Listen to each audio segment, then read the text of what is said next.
Hello, everybody. It's Stephen and Walter here for another episode of So Chatty, and this is episode number 79 for October the 21st, 2022. And today we thought we'd talk about our love-hate relationship with our fabrics. This was Walter's idea, so we'll see where we go with that.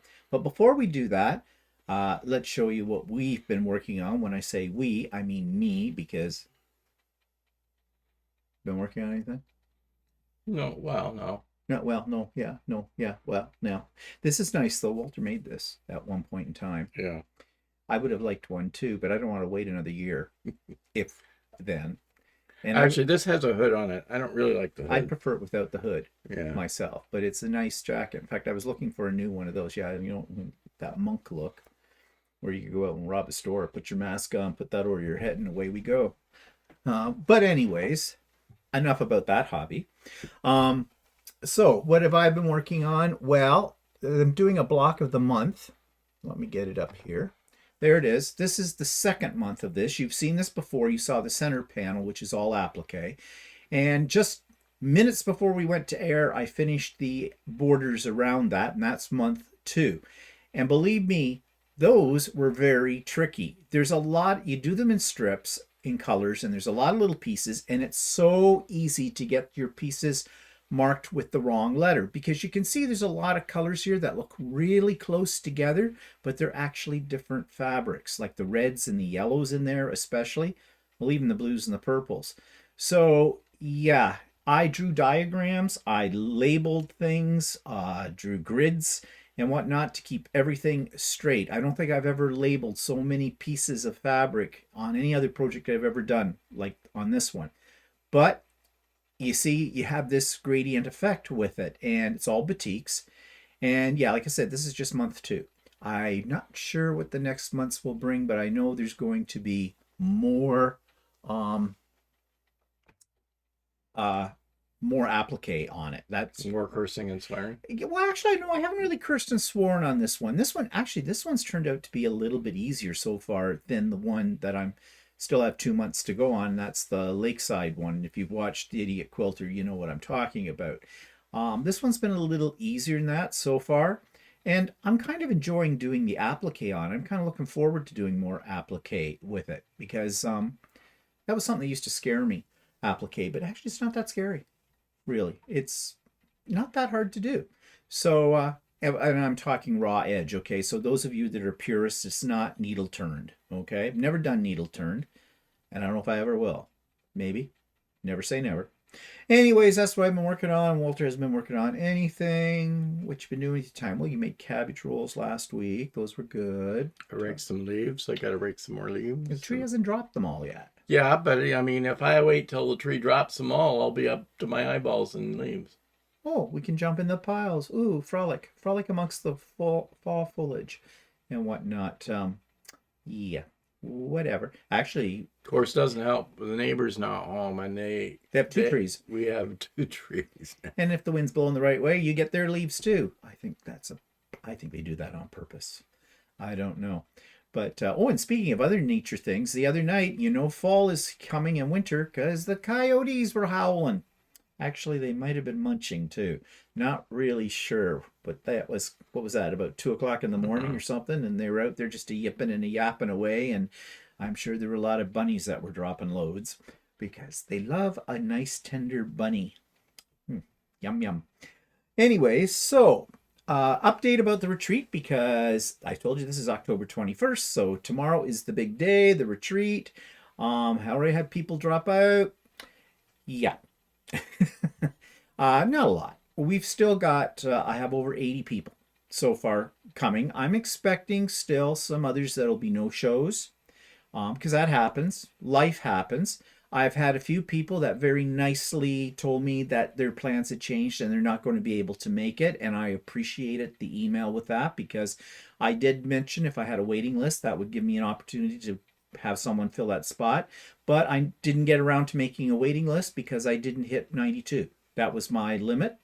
I think we're at 88, 80. No, we might be a little less than that. I think we're about 85, something like that right now, which is still a good number. But I always anticipate there'll be some people who'll just be simply no shows. And I'll be honest, no shows bug me. because yeah, I know things happen, but common courtesy would say, drop an email and say, I'm sorry, I can't make it. My plans have changed. Fine. That happens. That's called life. But ones that just don't show up and they've occupied a space. Now, not a problem this time because I don't have a waiting list. But if I had a waiting list, that would have been a problem with that. The other thing, too, though, is something, and maybe I take it too personally, and I'm sure some of you will say that I do, but I put a lot of work into this, as we'll see if you've never been to one of my retreats before. There is a lot of behind the scenes work that goes into this. And when people just treat it like, oh yeah, it sounds like a good idea, I'll sign up for it, and then don't show up, it makes you feel like you've done something wrong. Or they hate you. Or whatever. I don't know if you get that, but I get that. And I try not to let it bother me, but I'll be honest, it does bother me a little bit. But so be it. Yeah, I know, like you've taken all the time to arrange this, plus arrange for guest speakers. Yeah, see, that's what bothers else. me more than anything, is I arrange for guest speakers. And these people are not being paid, okay, at all. And they have said they will do it. And I want them to have a good audience. I don't want them coming in and they've got this, next to nobody audience kind of a thing, because that they put a lot of work into their presentations too. So, it's only fair that they should have a good size audience to present to. So that's what bothers me about that. And the other thing that bothers me about no shows and that kind of thing is it would have been different if I'd charged money for this. I am sure that the no-shows would probably make sure that they could show up, because if I was, and I have thought about doing this, I have thought about having people give me a non-refundable registration fee. And I might do that at the next one. I don't know yet. I don't want to do that. And the only reason I would do that is to make sure that people, well, basically put your money where your mouth is kind of a thing. Treat it as something serious than something not serious. Like, I mean, when people don't pay for something, a lot of times they think, well, it's free anyway. It doesn't really matter. It doesn't really matter. And what people don't know is the amount of work and time I put into this. I have been working on this since I first announced it, actually before then, that I was going to have this. There's a lot of stuff that people don't see that happen in the background. There's a lot of technology involved with this. There's the arrangement of the speakers. There's an agenda to make. And then during the day of it, I'm still working on it. I don't do any sewing. I'm both of us are working on it. Walter's co-host, because we're troubleshooting. Everybody has different technological levels. So we try our best to help people out. I have to monitor the discussions to make sure that everybody is getting a fair shake at being able to say what they want to say when they want to say it. And I'll be going over the guideline rules, which you already know. Those of you that have signed up for this, you already know what they are because I've sent them out. And all of those things are meant to make the day go smoothly and from your end of it, seamlessly, with all the technology, all the planning, everything else like that. Plus, it is free, but it does cost me. Prizes cost money, and that all comes from me with the whole thing. Again, if I was to charge a fee for this, then, I could use that money towards prizes and things as well. However, what do you charge? And how do people get the money to me? That's a new logistical thing. Like, it's not like I have a Shopify account or something like that. So there's a lot of things that I didn't really want to deal with, and that's another reason why it's free. And it'll probably always stay free. The one thing I will do, though, is I have a list of everybody that's pre-registered, and I'll be basically taking attendance, and anybody who's a no-show, it doesn't send me an email or anything about it, just doesn't show up, I scratch from that list. And when I plan the next retreat, which will be in the spring, I will give those people that actually showed up for this retreat first dibs to sign up. I will send out an advance notice to them. I'll give them a certain date when they need to sign up by, and then I'll open up to general public. So, anybody who's a no-show won't be on that list. So that's how I'll handle that. I hope I'm not sounding punitive about it, because I'm not trying to be, but well, it does bother me. And there have been a few people who are kind of treating this like it's a drop-in. Now that's my fault. I said you didn't necessarily have to be right at the beginning of it. If you were pre-registered, you have a spot, and that holds true to it all. But now I have people are saying, oh, well, I might only be able to pop in for an hour in the afternoon. Or 10 minutes. Or 10 minutes here or something like that. There's a problem with the drop-in. Sure, you can drop in, but if you drop in during a guest speaker, I won't let you in at that point in time, because that would interrupt the flow of the presentation. I mean, so if you're one of those people who drop in just when it happens to be the presentation time of somebody, you could be sitting in the waiting room until that presentation is over. And presentations run anywhere from half an hour to 45 minutes in length, because it would be just rude to interrupt the speaker by letting somebody in at that point, kind of a thing. I do have drop-ins. Okay. My pop-up sew days, my sew and craft with me, and craft and chat. Those are all designed as drop-ins. There's no registration. You come if you want to come. If you're available, you stay for as long as you want. You leave when you want. That kind of thing.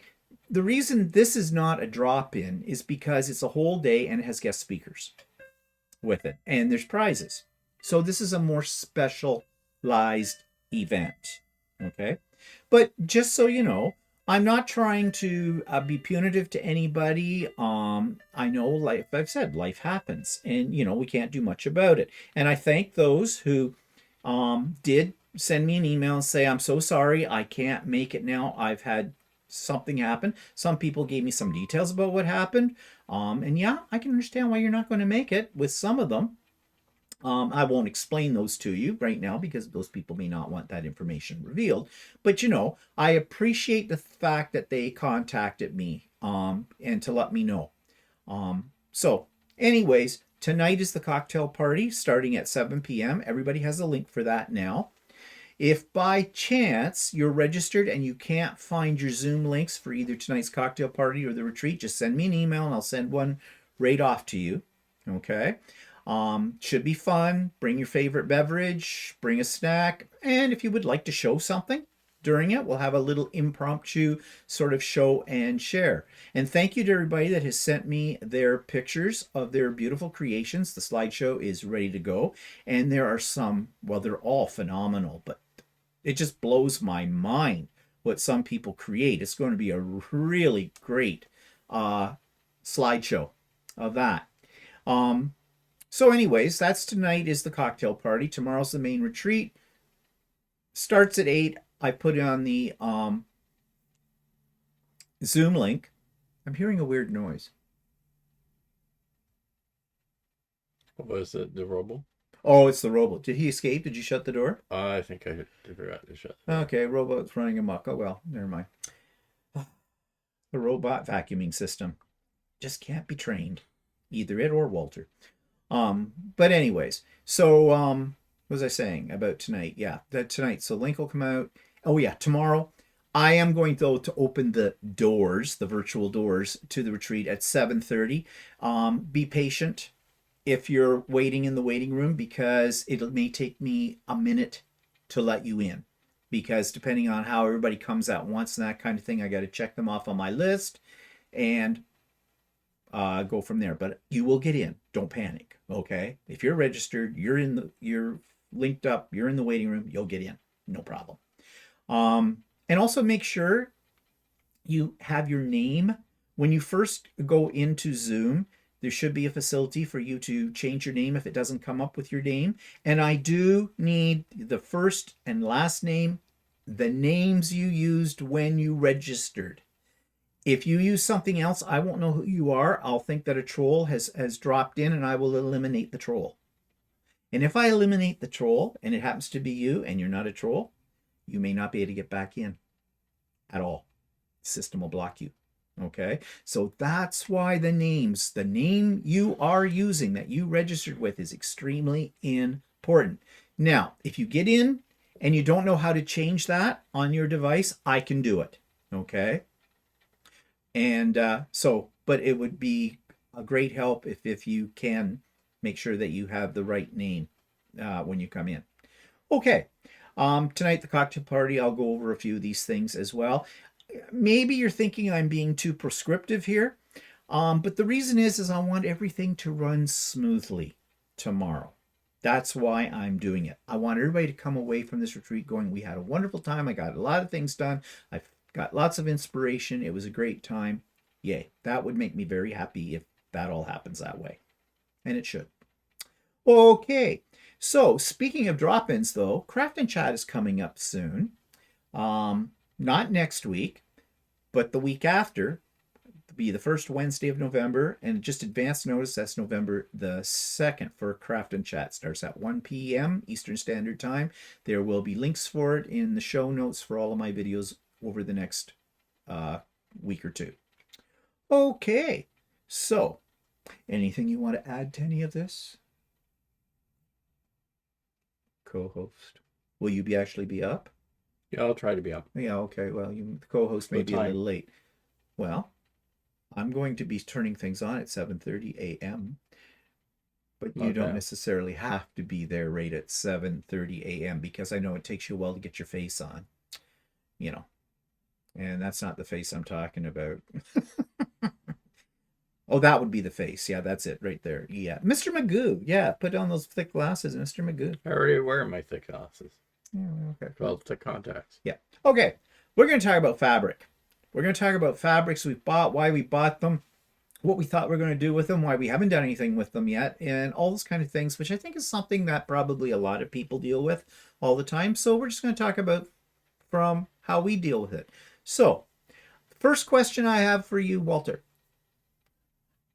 How do you choose fabric? And what I mean by that, what attracts you? When you walk into a quilt store and you're looking at all the fabric on the rows, what is something that jumps out at you? Well, usually if I'm in a quilt store, I'm looking for cotton fabric to make a shirt out of. Because, I mean, this fabric is obviously, this is actually That's fleece. a fleece. And that wouldn't be in a quilt store. So I wouldn't be looking for that. But I'll look at a pattern and sort of envision it as, I have two things. I'll either envision it as a shirt or I just really like the fabric. Okay, now to be more specific, why do you really like the fabric? I may like the colors. I may like the print on it. It could be almost anything. Okay, let's go with the color then. So what color or colors immediately grab your attention? I like blues and I like vibrant colors, but sometimes I kind of like ones that are a little bit more subdued usually. But then I sometimes go for very vibrant colors, and then later on get them home and think, maybe a little too bright. Can it be too bright? And what about pattern? What about patterns that grab you? Like I said, if I can envision it as a shirt. Do you have an example of what you might be talking about? If I bought this fabric, it's sort of a love-hate fabric. But anyway, I bought this fabric and I walked into the store and I thought to myself, oh, I love the pattern on this fabric. I really do. And I touched it and it was so soft. But oh, it is soft. But as you can see, can I go into the negative side of this fabric? Mm-hmm. Okay. I always wash my fabric before I do a shirt or something like that. And what I didn't anticipate is this one streaked on me when I washed it. It has streaks in it. It drives me nuts. Now I don't know if I want to make a shirt out of it because it's got streaks in it. Okay, well, what is it? Cotton? It's cotton, but it must have faded in certain spots that during the manufacturing. Who's the manufacturer of it?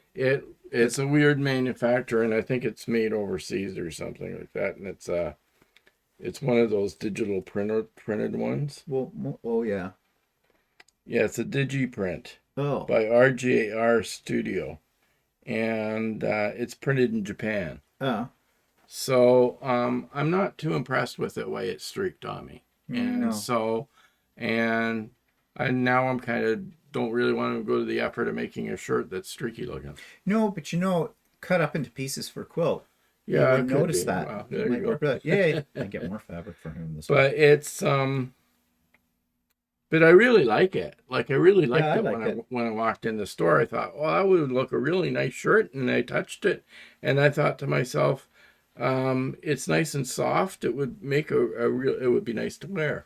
Well, it's a good thing you washed it before you made it into a shirt because you'd Yeah, be I really know. pissed off after you made the shirt and it Well, all went even if you streaky. used it as a quilt, I would be adult. I could use it as the inside of a bag or Well, yeah, something. you could use it inside a bag. Yeah, Yeah, actually, because then I'm thinking, okay, if you used it in a quilt and then you washed the quilt, will it fade more? yeah, And that might be use it as a lining for a bag. yeah. That'd be the safest bet. So that kind of ticked me off that happened, and because that doesn't usually happen with quilting cotton. Now, why though forget about the fact that it faded and everything, but you're talking about the pattern. What is it about that pattern that Well, I grabs you? liked that it was sort of a dark pattern, but also had some vibrant colors in it, and it was more of like almost like a paisley, but not quite. Actually, it And reminds me of peacock feathers. yeah, it does. It's sort of that way, and it just sort of grabbed my attention when I walked in the door. Okay, well, I'm going to switch over here for a second to show what grabs me. And I think I have shown you this before. This is my big box of fat quarters Walter bought me at Christmas time last year. It's called Color Pour. It's based basically on if you've ever done acrylic paint pouring. It looks like that, but I got the incomplete set. Those are all fat quarters. Some of them are missing because I have figured out what I'm going to do with this. But what immediately grabs me is two things. First of all, there's a lot of blues and purples in this, and I always gravitate towards blues and purples to the point where I really have to make a conscious effort to try and use other colors in my quilts because those are my two favorite colors. Also, the patterning in this, the swirls as you see in here and the speckled and that kind of thing, and it's bold. These are very bold fabrics, and I always tend to go for a bold fabric. That's why I always have loved Cafe Facet, because his colors are bold, right in your face kind of a deal. And a lot of people I know shy away from that, and I don't know why. They're afraid of color. But you'll find in my collection not very many browns and really dark colors. Now this box does have some dark colors, but I use darks very sparingly. I use them more or less to make the lighter colors pop. But yeah, this box I have been saving for quite a while, and I call it pattern worthy. And I did find a pattern. I've got the colors picked out from this box. That's why there's some missing. I have it all laid out. I need to cut it and put it together, and it's a pattern that was created by Stephanie Stitches, who's going to be on the retreat tomorrow, by the way. And it's what I consider worthy. That pattern is worthy of this fabric, and that's often how I buy fabric. Walter says he looks at them. First of all, what would that be like as a shirt? I look at fabric and go, would that be like a quilt? Actually, and when I bought this box for you, I looked at it. I liked the patterning on the fabric, and I liked that it was vivid colors. Yeah, it would make these fabrics would make a nice shirt too. Yeah, actually, later on, I thought I should have bought some yardage of it. Yeah, well, you probably still can get it. Actually, I looked at it lately, and it's Yeah. hard to find. So because you can't use fat quarters. no, Well, you could. well, you You could could make but- it sort of a yeah, pattern whatever. yeah. Ooh, that would be fun. I have thought of that. That could be fun. But anyways, okay, so now, do you have any what I call novelty prints in your collection? Do you don't usually, yeah, you do. You got some novelty right Yeah, there. I do. I have one that I bought. It's a little bright, but It's- I had thought of making a short sleeve shirt of it, but it's this one. It's all of these cats. But it's directional. Yeah, I know. So I thought you didn't like to I can make shirts in directional. directional. Okay. No, I just have to be careful when I make them. I like that fabric. It's got the criterion. But I was that I thinking like. what I could do is I could put like a black collar on it or something like that to tone Mhm. down the print. Yeah, Yeah, so or a red color. or a blue collar or Or a something. purple color. You could use almost any kind of color. Yeah. That'd be a lot of fun. That for a short sleeve shirt. So I bought it because it was bright, It's got cats on it, and I like the pattern, so that's why I got it. So it fits your criterion. But that is what I call a novelty fabric. And I tend to stay away from novelty fabrics, but sometimes I see something that grabs my attention like these. Anything with butterflies on it, I love. And I have a lot of butterfly fabric that I've done very little with. And here's the problem with novelty fabrics. When you're cutting them up into a quilt, you're dealing with smaller pieces. So you lose the pattern. So for example, on that butterfly one or that cat one, I would have to do some fussy cutting, which yes, you can do, and I have done in other quilts before. But when you start to cut them up in a pattern you found, you're going to lose some of those details. So that's one reason why I stay away from fabrics that have novelty on them or large prints. Now the one beside it is kangaroos, and this comes from my collection of Australian fabrics. And I have made 2 Australian quilts in the past. I love the indigenous Australian and New Zealand print fabrics. But again, they're ones that you don't want to cut into and take away from the picture. So again, that's fussy cutting. Some people would say, well, you could do like English paper piecing and do hexagons, but I could do a shirt out of that.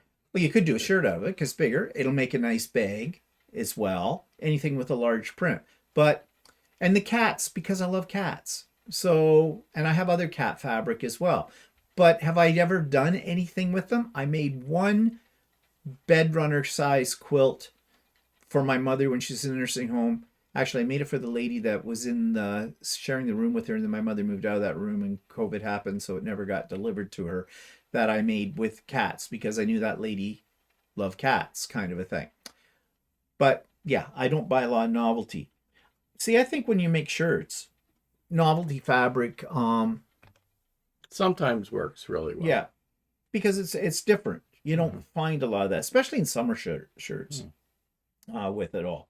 So, when you buy your fabric, do you buy your fabric mainly because you have a very specific project in mind, so you're buying fabric for that project? No. So you're an impulse buyer. Yes. So am I. So I'll look at it. I'll say, "Oh, I really like that fabric. Maybe I can make a shirt out of that someday." All right, or whatever. But then sometimes I get a fabric, and then I realize, what was I thinking? Because, or I realize later that the fabric isn't really that easy to make into a shirt. So it lays there, and I haven't done anything with it yet. For instance, this one. I actually did make a shirt out of a coordinating fabric from this, right? And I looked at it, wow, I really like that fabric. But then later on, I didn't realize is that the fabric is more like almost an ombre, and which isn't a problem. I can sort of be careful when I cut it, right? But see if I can get this folded out properly. But this stuff, It's a whole tree. It's a whole tree here. And I'm going, oh, what do I do with the trunk? And is it wide enough for me to make a shirt out of it? Taking the trunk out of it, I don't know. So I haven't actually tried to do anything with it yet. I might try and see if I can fit the pattern around the trunk or try and incorporate the trunk somehow. But Hold it up a little bit more so actually get a good effect. This side shows it a little better. Oh yeah, you see. It's a whole tree. Now, I know what I would do with this. I would treat this like a panel. Yeah. And I would then put a border around it using this similar colors to pick up on that. And then I would concentrate on the quilting of it on the panel to maybe even outline parts of it, maybe even do some thread painting on it as well. I see a lot of potential in that way for more of an art type quilt. But interesting idea. Could you, the back of the shirt, if you cut it out there, if you fussy cut it and had the trunk of the tree, or part more, it says more of the tree on the Yeah, back. I know, but that's just it. I have to sit there. That actually one of the reasons I haven't really used it is I have to sit there and think about it a lot. Well, it'd be more complicated than Yeah, to usual. try and get it to fit properly into what I would call a shirt. So, or put more leaves at the top and stuff. But it's that big black trunk that I'm trying to figure out how to work around. So, Well, you know what they say, big black trunks. Were we expecting a delivery? I was. Well, I think it's at the door, so we'll just pause. Okay, we're back. Walter got his delivery, and we put Robo back in his room. He tried to escape. So, anyways, what were we talking about? What to do with that tree fabric and that kind of thing. And how you usually, if you have a project in mind or not.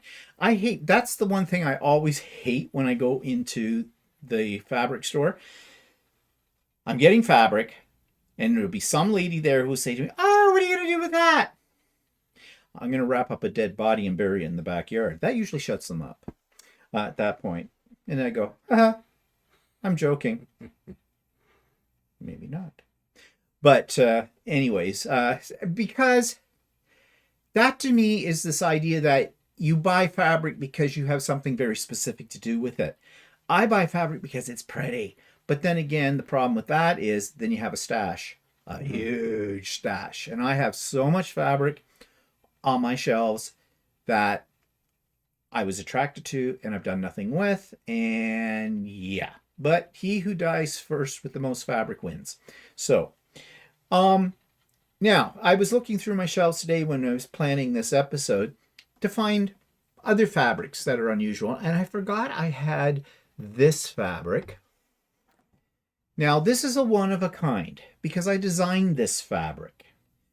When I used to do art journaling, and then when I got into quilting and discovered Spoonflower, and Spoonflower, if you don't know what it is an online site where you can essentially design your own fabric, send them a picture, whatever, and they'll print anything on different types of fabric. They have quilting cotton, they have linen, they have everything. You name it. They'll even make it into wallpaper for you or gift wrap as well. This was a page from my art journal book. I scanned it, went on their site, used their editing software to make a repeat pattern with it, and I ordered some. Now, I used some of this fabric way back when I first got into quilting to make a quilt. In fact, I'd had several fabrics I designed myself, have them print them, and then I used them in one quilt. But this one was my favorite, so I ordered, I think, 4 meters of this at one point in time, and I haven't used it. In fact, I forgot I even had it. I discovered it on my shelf when I was looking through my stuff today. You can actually purchase this fabric on Spoonflower because I think it's up. I think I said it was okay. They could you put it up for sale, and what happens is I get a commission, sort of a thing, on it. But I don't know if you can find it or not on there. Doesn't really matter. But something a little different, and I don't know what I'm going to do with it. No ideas. But there's lots of potential there. When I look at it, I know it would go really well with Tim Holtz fabrics. And that's another way that I buy fabric. I don't usually buy the fabric necessarily by manufacturer or by designer.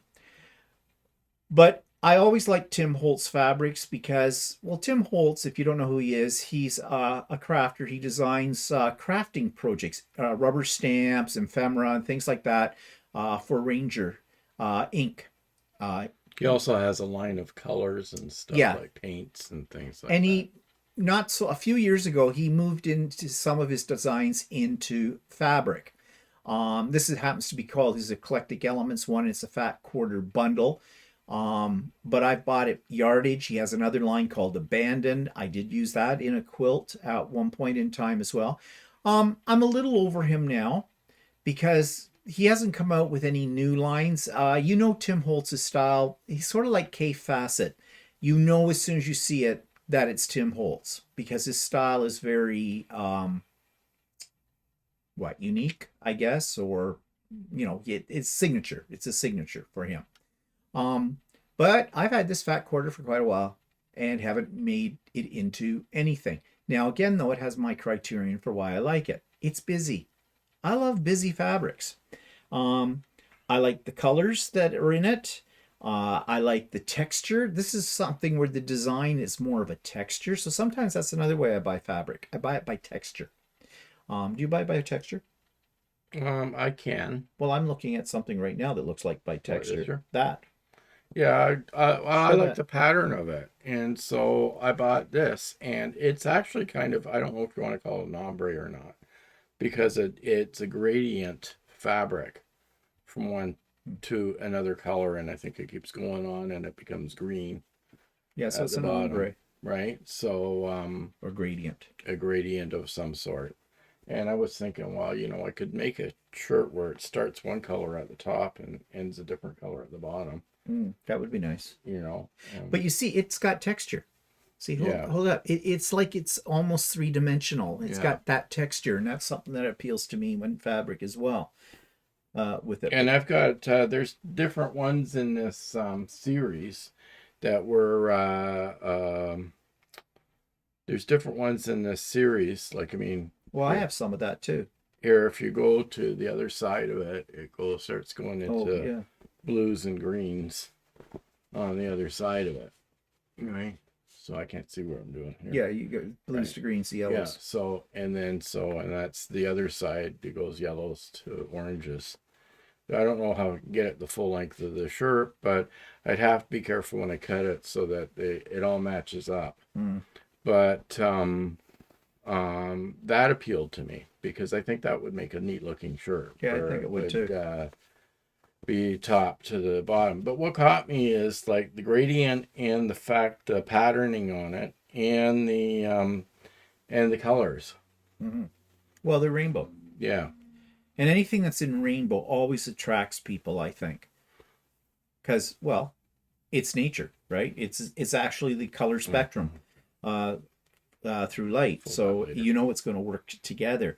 And I've been noticing a lot of people lately have been making quilts that are using that radiant and the gradient or ombre kind of effect.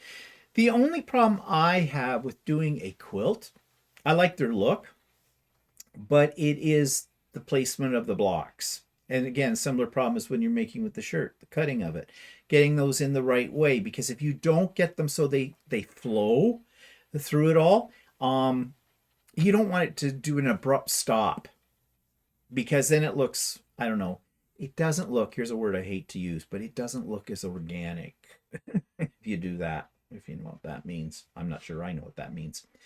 But now other things, what did I have here down? Do we have stuff in our stash that seemed like a good idea at the time, but now when we review it, not so good an idea? What about you? You've got Okay, something? so I've got this fabric, and I saw it on the shelf, and I saw it on the edge of a bolt, and I thought, oh, I really like the colors. It looks like surfboards, right? So I bought some. I didn't really see them cutting it, so I bought this, and I thought, well, that looks really cool, right? That would make a really neat shirt, right? But anyway, so I didn't see them cutting it, and I got it all wrapped up like this. And then when I got home, I unfolded it and found out they're great big huge flowers. Surprise, surprise, surprise. Right? And I'm going, oh shit. That's not what I wanted. So actually I've used them to make masks. And I'll probably use them on the inside of a bag or something like that. And see, there's another one that I see as a potential to do a panel quilt. Yeah. Because it's very much like a panel quilt. Actually, you could use that, but you'd have to have a lot more of it to do one of those one block wonder things that I just did back a while ago. But I'm not doing that. That was a one-off. I don't want to make another one of those ever again. But yeah, sometimes. Or use portions of it for some other project. I'm not sure. But yeah, that disappointed me. Should have been a little more careful as to what it was. Well, my example is the one recently you saw, what I call my ugly Christmas quilt. That flannel from Tula Pink. I hate that fabric. what possessed me at the time to buy that. And you've seen the quilt, and I tried to make it a little bit more palatable by doing my embroidered gnomes on it and stuff like that. But as far as I'm concerned, it's a doggy quilt now, because I don't like it. And I know this is going to be blasphemy to most of you, but I don't like Tula Pink fabrics. I'm not that fond of it. Like, there are certain ones they that jump out at sorta- you, and at first you go, "Oh, I need that. I like it." But then I think about, but what am I going to do with it? Because her prints, eh, they're interesting because she has these big prints on them. I'm thinking like her line that dealt with Alice in Wonderland thing. But you had Alice's face, and it was all framed around with intricate designs and things like that. But unless you're going to fussy cut, unless you're going to do squares in a quilt that show that, you're not going to. Well, I think a lot of people well. use it to make like the outside of a bag or something like Yeah, that. well, Adam And then, Rose does. and then, And the bags are beautiful. actually, there are a few fabrics in her line that have appealed to me, like for sure, which are the ones that are mainly black and white, and then they have a dot of color in them or something like that. Those ones have appealed to me, but the ones that you're talking about with the Alice in Wonderland and the Queen and all other stuff, they don't really appeal to me. They don't appeal to me because you'd have to chop them up to make them into a quilt. And no, actually, the other thing they don't appeal to me is a lot of them use pastel colors. That's true. That's right? true. They look like a pale pink or a pale. They tend to have a lot of pink in them. Yeah. Pale pink or pale yellow or a pale teal. Yeah. And those shades don't usually appeal to me. But when you see them on a shelf, you go, "Ooh, that's really cool." But it'd be one of those things that would be an impulse buy, and I'd get it home and I'd go, "Why? Why did I buy that?" Now I know there's a whole cult out there on Tula Pink. Don't drink the Kool-Aid. And I'm not saying that it's horrible fabric or anything like that. It's just definitely not my style because I don't know what to do with it. And I've got other fabrics that are kind of like that too, and I'm going to show you what I mean. Okay, so I love fat quarters. I can't lie. I like fat quarters, whatever that song was. I like fat, but well, anyways, I love fat quarters, and I love fat quarter bundles. And I love them because they're always bundled up so nicely, and they've got them all, like you can see the one sitting on its edge, the colors just all blend together and all that kind of stuff. They're pretty. They're very pretty. And you want them. And then I get them home, and I don't take the thing off the bundle because I don't want to break up the bundle, because I'm thinking I want to use the bundle in one project. Probably not the way to go. Okay, with that. And then I buy ones that really appealed to me at first, and then I wonder why. And the two in the middle, the one with the yellow and the red flowers on it, and then the one that's black with the more almost looks Asian-y like flowers kind of a thing on it, I think those are Liberty of London. And that's why I think, the one with the yellow in it, I think is what they call the Dutch fabrics. Oh, that was the Dutch fabrics from that store I can't pronounce, the leg store or whatever in St. Mary's. And that might also be the one with the pink flowers on it. Yeah, I think you're right. That's what they are. They were a little different. I've never seen them anywhere before. They're Dutch fabrics, apparently. And that's why I bought them. I don't know how I'm going to use them. They almost look like Cat in the Hat fabrics. Oh, Dr. Zeus. Oh, I never thought of that. They do sort of the yellow, especially if you really look at that. I think they would be things that I would use very sparingly in a project. I don't think all of them would go into one project with that. And then the other bundle over to the other side is batiks. Well, I love batiks. And actually with batiks, you can never go wrong. I don't think. I know some people are absolutely afraid to use batiks. Batiks don't fray. They are a little stiffer than regular quilting cotton, which I like working with because you get nice crisp seams with them. They'll soften out when you wash them afterwards, but they're nice. I find batiks anyways nice to work with, and they come in so many different colors, and usually the patterns that are on that, it doesn't matter how small you cut them up, they're still going to look good. So I love batiks. Now the one on the other side, I bought that because it's more graphic in design. And again, I wouldn't use probably everything in that bundle in one project, even though they would coordinate. But I could use them as a blender or something like that in other ones as well. But having said all that, I have a lot. These are just a few of my fat quarter bundles. I have a lot of fat quarter bundles. And then we were talking about novelty fabrics. Now, this isn't really a novelty fabric. It is more what I would call an art fabric. It is quilting cotton, but it's indigenous, Canadian indigenous people's designs. And there was a project, and it's probably still still going on, where people were making quilts using this line of fabric. It's from Northcott, and I forget what it's called. But people are making quilts for native peoples, sort of like to help them with their struggle with the whole residential school business that we've had a whole problem with here in Canada and everything like that. I like the colors. I like the boldness of the designs. And I've got more than you see here of this. I bought up quite a bit of it. I just haven't figured out a pattern that is worthy of the Make a shed. nice shirt. Yeah, it would make a nice shirt too. There you go. You can make a nice shirt. Would that be cultural appropriation though if you make a shirt from it?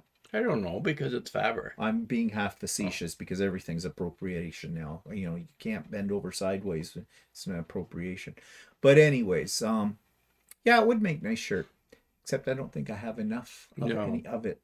You'd have to use a variety in that. But someday I will make a quilt out of this. I just have to find a pattern that I feel is worthy. And you want a pattern too that's another thing with some of these fabrics. Just not any old patterns going to work.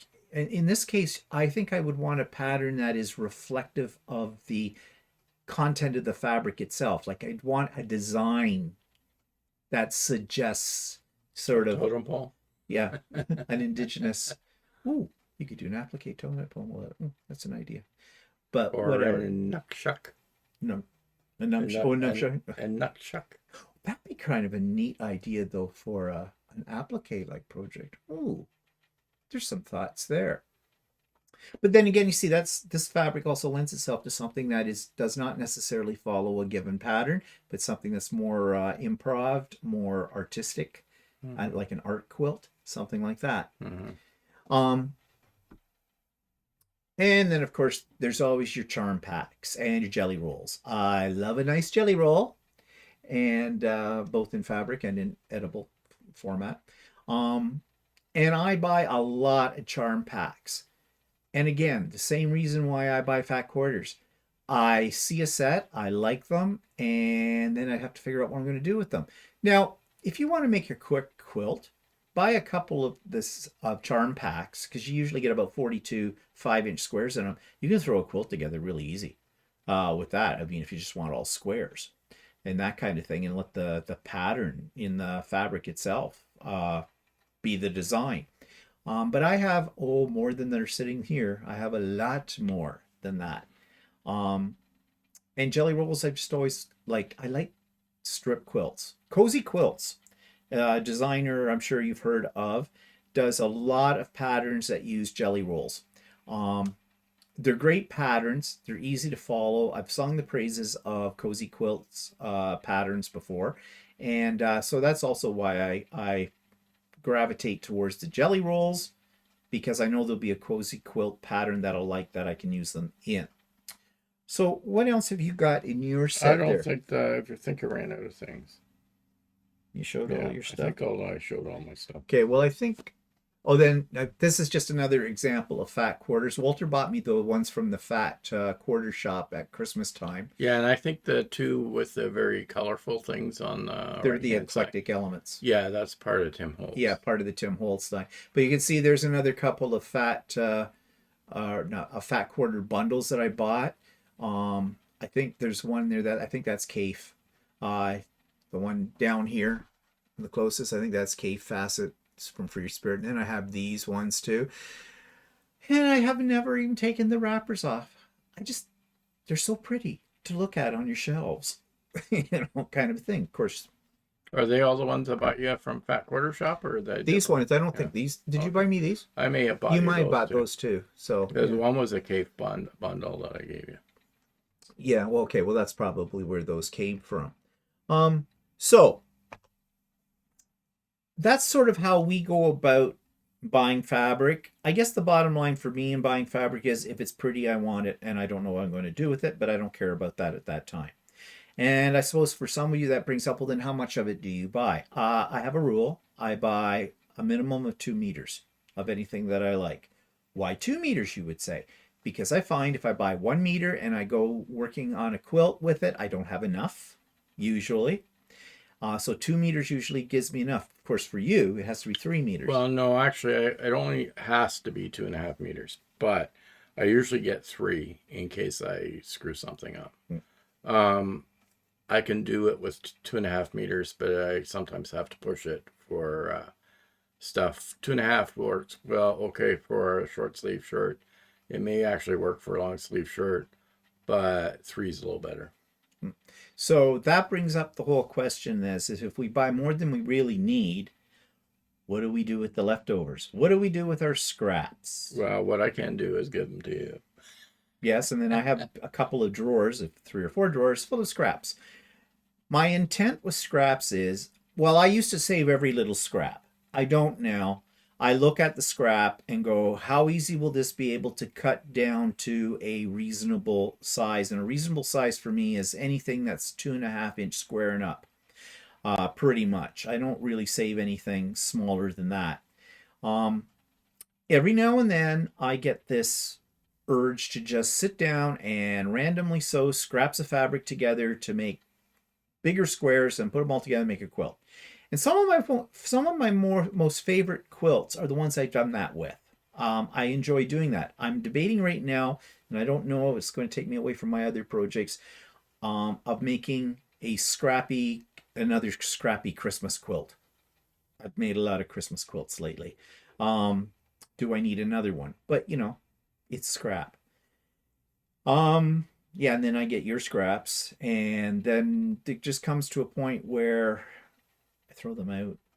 Yeah, sad to say. Now I know some are going to say, don't throw them out. You can go into different places and you can exchange them with people, take them to your guild. I don't belong to one. Because they No, have. and you probably won't want to take it to your old guild. No, I'm not doing that. Or some people sell them. Like Darlene Michaud, if you watched her or something, she usually has she sells them by a pound of scraps or something like that, and that's very popular.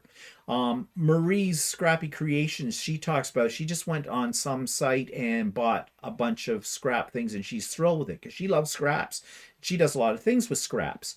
I have to be in the mood to work with scraps, so I have a lot of them. The other thing you can do is you can stuff them in a pillowcase or something like that and make them into a dog bed.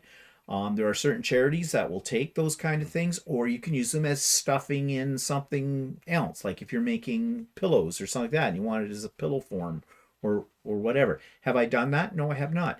Placemats. You can make placemats from scraps. I have done that. Those are quick projects, and they're kind of fun to do, especially if you use a bunch of scraps that are all in the same color range, but you don't have to use the same pattern. You can just, go to town on them. Cleans out your brain sometimes between major projects as well if you've been working on something really complicated. What I would like to do sometime is I keep thinking but I don't know how to do one, but Walter could do it, of putting all the scraps together, quilting them, and using that as fabric for making a quilted jacket. Oh, yeah, okay. I have thought of that. Those are all the rage now, kind of a thing. More so in women's clothing than in men's. But I just thought the ones I have seen around they appeal to me because they're very colorful. I don't think I'd want to wear one because, okay, it's one thing to have a shirt like that, but going out with a jacket, it might be kind of cool. Depends. Well, you could do it if you could do it with a lot of dark colors or something like that. Yeah, true. It might work out a little better. But or I was thinking I could sew all these scraps together, put them on Lucy, quilt a big piece of it, and then use that for making bags too, quilted bags. Too. In fact, I've got one of those sitting over in the corner that I haven't done anything with yet, because I was thinking of making a Christmas bag out of it. Another one of those projects I got to get to. Christmas is coming. Of course, I didn't say which Christmas. But so anyways, that's our love-hate relationship with our fabrics. I love fabric, although I have to admit that I have slowed down a little bit in buying fabric. You're going to say, didn't you just go someplace and spend $3,100 on fabric? Well, that was last month. I haven't done that this month. So, although I have found a new quilt store that I'm curious to go to. More on that in the future. Okay, so yeah. Anything you want to add about your fabric? No, No. You should. no, I got other fabric upstairs, some that I kind of wonder why I bought. Well, we all have that, but it's still fabric. Someone will love it, I'm sure. Okay, so that's it for this edition of So Chatty, as we rambled on about our love-hate relationship with fabrics, and I'm sure you have a love-hate relationship with yours as well. So, what are we talking about next week? No idea. We make it up as we go along. So, we'll say goodbye. Say goodbye, Walter. Goodbye. Bye, all. Have a good day.